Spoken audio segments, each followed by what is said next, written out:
Hi and welcome. Let's discuss the question of find duplicate numbers.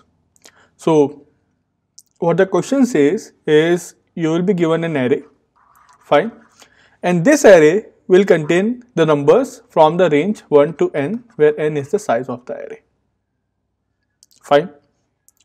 There will be only one duplicate number present inside the array, just one duplicate number. That's it. We need to find this duplicate number. So for example, if n equals to 5, we can have 4, 3, 3, 2, 1. They are not saying that all the numbers from 1 to n will be present. They are saying that the numbers that will be present will be in the range of 1 to n. So it is not compulsory that 5 has to be present here. Okay. Now we need to find the repeated element. That is this question. Question is really simple. So how we can do this? There are various approaches to solve this particular question. One is very simple. Since we need to find duplicate elements, we can simply sort the array. Sorting will take n log n time. Fine. And once you sort the array, the duplicate element will definitely be adjacent to each other, and we can simply compare and get it. There is only one duplicate. Fine. This is sorting n log n space complexity order of 1. Let's try to reduce the time complexity from n log n to order of n. Now since we are working on duplicates, okay, so or you can say opposite of duplicate is unique, we can use set. Set contains only unique elements. So inserting 1 can be inserted, 2 can be inserted, the first 3 can be inserted. As soon as the second 3 comes, it will not be inserted in the set, and we will know that 3 is a duplicate element. So set can be used here. Its set's basic functionality solves this question. But it is order of n time, but it is taking order of n space. So this one space was good, its space is order of n. It is taking n log n, which is okay. Now this is order of n, which is improved. Depends on interviewer which till what level he wants to grill you. So now another approach. Like set, we need to know whether this element has occurred before or not. Correct? So just ask these questions from you and you will get the answers. We need to know whether these elements are occurred or not, whether an element has occurred or not.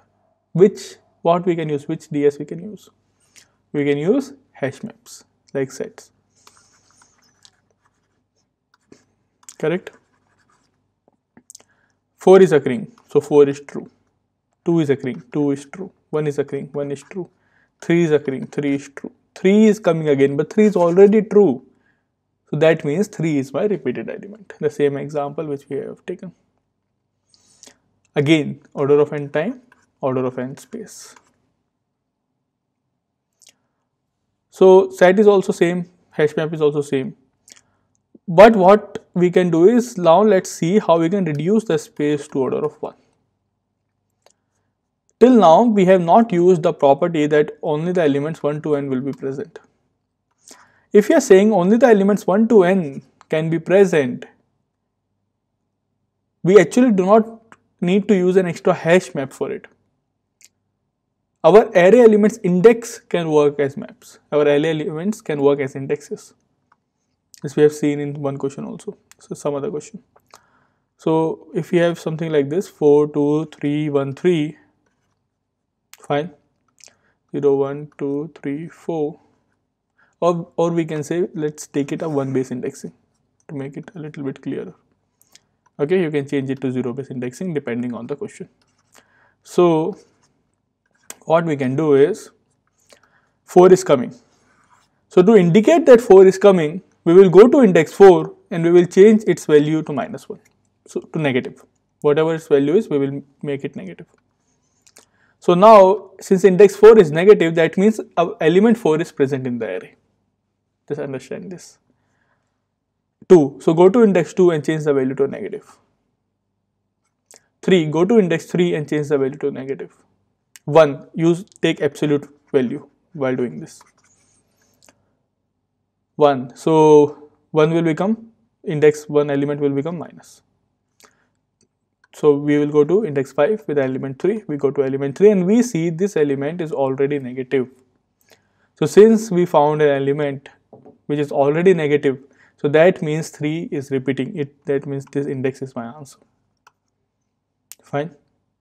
So while accessing the values for the first time, what we are doing, we are using their absolute values in case some other index has made them negative. Correct, absolute value of some element of this array element. Correct. So we stored it somewhere, let's say it is in elements. Now if the array of element is negative, array of element is negative, that means this element is repeated. That's it. So index 5 was there, element, this array of 5 was 3, so element is 3. Now array of 3 is repeated because array of 3 is negative. That means 3 has come before also. That's it. Pretty basic approach. And this approach is order of n and order of 1. Order of n and order of 1. We'll see its implementation. It's pretty easy implementation. All we are doing, we are getting our values and we are using them as indexes, just like hash maps, just to indicate whether this particular value is present or not present. That's it. Fine. So now we got an order of n and order of 1. There is one more approach which we are going to see after this. In that approach, what we do is, what is the change is, the time complexity and space complexity is same. The only change is that these values which we are altering in place in our array, we are making their signs as negative. This we will not do. Fine. Without doing this, we will get the answer, but the space and time complexity will remain same in the next approach also. If you want to think about it on your own, I will give you a hint that in that we will use Floyd's cycle detection algorithm. The linked list algorithm, Floyd's cycle detection, tortoise hare algorithm that we are going to use. That is a hint so that you guys can pause and think on your own how cycle is forming in this particular, in such array where we have duplicates, and if cycle is forming, then how tortoise and hare detection algorithm is useful to solve this particular question. Fine, just think about it. So I hope you guys have thought about it. Now let's see how we can solve this question. So let's see the Floyd cycle detection algorithm, okay, with this particular example.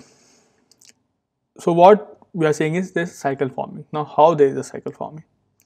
We're using the same thing that from a particular index, we will go to the index of the element present here. We will go to 5, then we will go to 2, then we will go to 4, we will go to 3, then 3 to 6, then 6 to 4, 4 to 3, and you will see if there is a duplicate, a cycle will definitely be forming. So from index 0 we will start, and from 1 I will go to 5.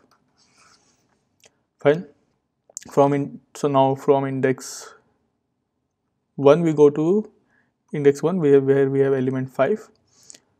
Now from element 5 we go to index 5 where we have element 2.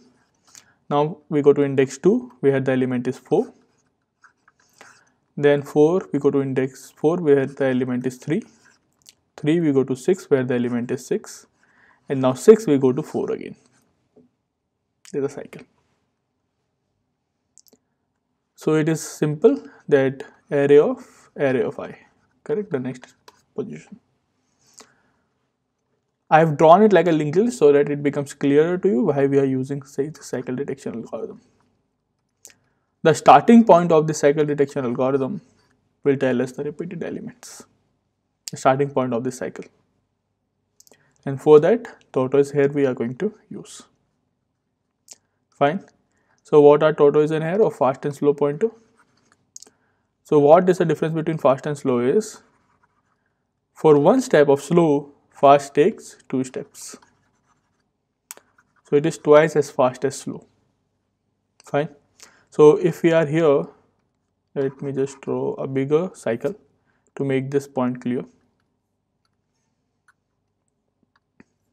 So first in this, if we see, if this is slow and this is fast, for one step of slow, fast will be 2 steps ahead. For one step of slow, fast will be 2 steps ahead. Fine. Then for one more step of slow, fast will be 1, 2. Again, 2 steps ahead. There is a cycle here, remember. Then for one step of slow, fast will be 1, 2, 2 steps ahead. So this will be fast. Now one more step of slow, fast will be 2 steps ahead, and there will be definitely be a point that my fast and slow reaches inside the cycle, meets inside the cycle. See, these two both will move in the cycle, and one is moving faster and one is moving slower. So obviously faster will catch up to slower at some point. Okay. So now after this, what we will do, we will see afterwards. But let's see now how, with a bigger example, the same thing. So let's say I have 1, 2, 3, 4, simple 5, 6, 7, 8, 9 and 10. Fine. Suppose this is what, after performing these all things, we will get something like this. Now slow and fast starts. So one step of slow, 2 steps of fast. Correct? One step of slow, 2 steps of fast. One more slow, then fast becomes twice to it. Okay. Then slow will move forward and fast will also move forward. Slow comes here and fast catches up to it. So inside the cycle, when slow and fast moves, there will be definitely be a point where slow and fast reaches at a certain point. Okay, they reach at a certain point, they meet at a certain point. We need to find this that what you say, the midpoint, the meeting point. Fine. And once we find this meeting point, one of the pointers will be again moved to the starting point, and there is, what is happening here is that now both will move one step at a time, and this distance from this meeting point to the first point of the cycle, the starting point of the cycle, is same as the distance from starting to the point, this intersection point. So this distance and this distance is same. We can prove this mathematically, something like this, that there is a distance of x. Now there is a point. Now here there is a cycle. Fine. We have a meeting point somewhere. Fine. This is a distance of y. This is a distance of z. We know for fast pointer is nothing but 2 into slow pointer. Fine. Now to reach this particular point, to reach this point, slow pointer has moved x plus y distance. Fine. To reach this point. And to reach the same point, the fast pointer has used x plus 2y plus z distance. X, y, z, again a y. Then fast pointer reaches here, and in that time the slow pointer reaches here. Okay, you can see it. Just one iteration for now. This is what we are observing. So now 2 into x plus y is nothing but fast pointer, that is x plus 2y plus z, and when you cancel it out, it becomes 2x plus 2y equals to x plus z, and it becomes x equals to z. That is, this distance is same as this distance. So after finding the meeting point, all we need to do is one pointer will be here and one pointer will be here. Now both will move at the same speed, one distance, one unit at one node or one element at a time, and the point where they meet is the starting point of the cycle, and this starting point of the cycle is nothing but our repeated element. Fine. So how we will do this? Means this was a linked list I explained by drawing, but in array how we will do this part. So array is also very simple. Slow will start with array of 0, and fast will start with array of 0, and each time slow will simply move from array of the element, and fast will actually move with array of element. Okay, So slow takes one step forward, fast takes two steps forward. Till they meet will be my first loop. So finding the meeting point is the first loop. And then one pointer will remain here, another pointer goes to beginning, and both moves at the same speed. So that is the second loop. Okay, both loops end when the slow and fast pointer meets. And after the slow and fast pointer meets for the second loop, that element is my answer. Okay. So do try to implement this part. It's order of n. Fine. It's order of n time and order of one space. Okay, so do try to implement it. While implementing, first we will see the array approach, that is what we have seen before, and then we will see the float cycle detection approach. We are not going to create a linked list. In the array only we will solve like this. So this is nothing but array of the previous one, which is, you can say, slow, and this is nothing but array of fast, because slow is nothing but array of 0 and fast is array of 0. Okay, and then they are updating each time. So you can write array of I or you can write slow fast. It's up to you. That depends on who is implementing. Rest is, I think you guys have, I hope you guys have understood all these different approaches to solve this particular question. Fine. Both are fine. This one and this one depends on the interviewer, what he wants to hear. Okay, if he's satisfied with this, that's fine. But if he says that do not change the internal elements, though it is not affecting my time and space complexity, okay, but he may, or he or she may want you to follow this particular approach. Okay, that depends. So in that case you can move forward with this. Fine. I think this approach is more intuitive in nature than this. This is when you have solved and practiced much more, you will be able to get this approach, cycle detection, and but this one is much more intuitive in nature. Fine. So do try to implement both of them, and we will see the implementation next. Let's see the first approach implementation. Okay, int n.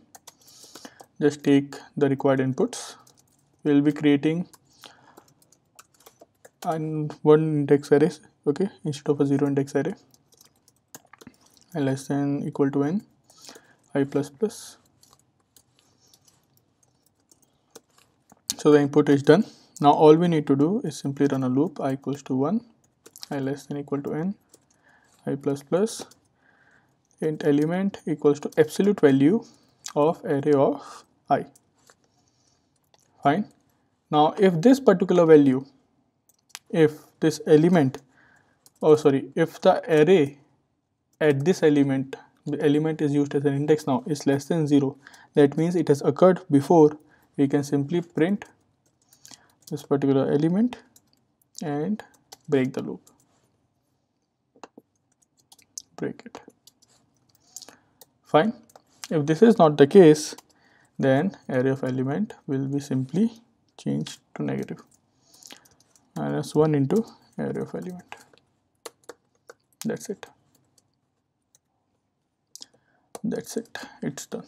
So this is the implementation, because the question will, if the question says that exactly one duplicate will definitely be present, so there is no else case, means if the duplicate is not present, one duplicate will definitely be present, so simply print and break. This condition will definitely become true at some point.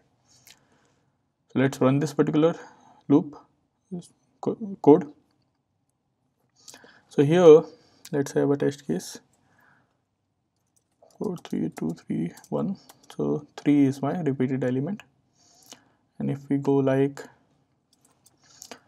1 2 3 3, so 1 2 3 4 5 5 6, so in this case we'll have 5 as the answer. Yeah, so this is the first implementation. Next we will see the fast pointer and slow pointer implementation. Fine. Let's see the implementation. So we have taken the inputs. Okay, so let's start with the logic. Fast equals to array of 0 and slow equals to array of 0. So now fast and slow represents the elements themselves. So we'll use do while loop. So slow equals to array of slow, because this represents the elements, and elements are here used as indexes. Now fast equals to array of fast. Fine. This we will do while slow is not equal to fast. So they will definitely meet at some point, inside the cycle. We just need to find now what is the starting point of the cycle, and that is nothing but x and z, the example which we have already seen. Slow again starts with 0, the first element, and now both will move at the same point, same distance. Slow is not equal to fast, slow equals to area of slow, and fast equals to area of fast. Done. That's it. Finally, print anything, both are at the same position. Okay, so this is tortoise and hare algorithm to solve this question of finding duplicate.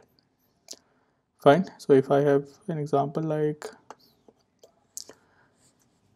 8, 1, 2, 3, 4, 4, 5, 2, 3, 4, 5, 6, 7, 8. So here we get 4 as a repeated element. Fine. Similarly, if I have something like 1, 1, 2, so 1 is the repeated element. Fine. So this is the implementation. Second implementation, order of n approach, order of n space, order of n time. Fine. Or order of one space. Okay. Thank you.